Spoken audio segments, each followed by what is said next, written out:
we're playing hide and seek, but I can't seem to find Squeaks. Can you?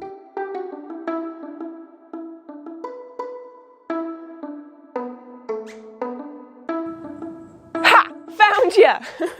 Here at the fort, we're pretty good at hide and seek. You know why?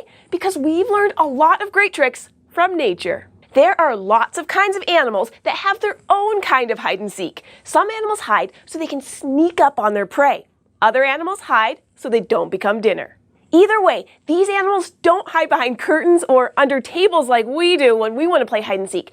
They hide in plain sight. That sounds amazing, and they can do it thanks to camouflage. One SciShow Kids viewer named Rianne wants to know, what is camouflage and how does it work? Great question. Camouflage is a way for animals to confuse or hide from other animals.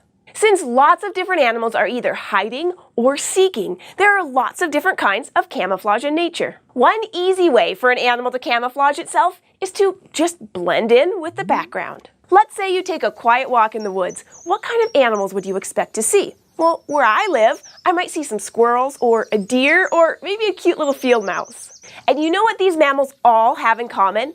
They're all shades of brown or gray.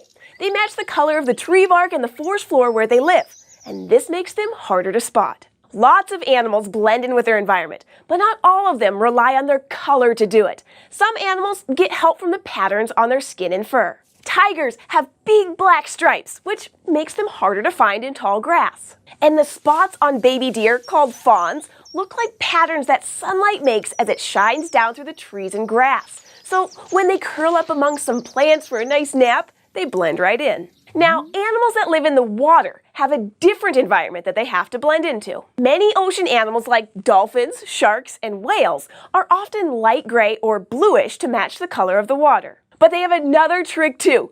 They're lighter on their stomachs than they are on their back. Look at this shark. It's called a gray reef shark. If you were swimming above the shark looking down, its blue and gray back would blend in with the waters of the ocean below it. But if you were swimming under the shark and looking up, its white belly would match the lighter water above as the sun shines through it. You might say this shark is covered from top to bottom. And some animals don't just take on the color or pattern of their surroundings. They camouflage themselves using their shape. Take a look at this guy. Can you see it? It's called the walking leaf, and no wonder. The walking leaf not only has the color and shape of a green leaf, it even has markings on its body that make it look like it's been nibbled on. Now, try to spot this leafy sea dragon. Covered in small fins all over its body, the leafy sea dragon blends perfectly in the seaweed where it lives. The leafy sea dragon even moves like a piece of seaweed, gracefully tumbling around in the water. That's some convincing camouflage. But of course, a lot of animals don't naturally look like things in their environment. So some of them have found ways to hide themselves by playing dress up. The dresser crab walks along the seafloor looking for little things that it can wear on its shell, like coral, sea anemones, or seaweed. When it's all covered up and sitting still, the crab is nearly invisible. Then there's this insect called the masked hunter. When they're young, masked hunters are covered in tiny hairs. When it throws dust on top of its body, it sticks to the hairs, covering it completely.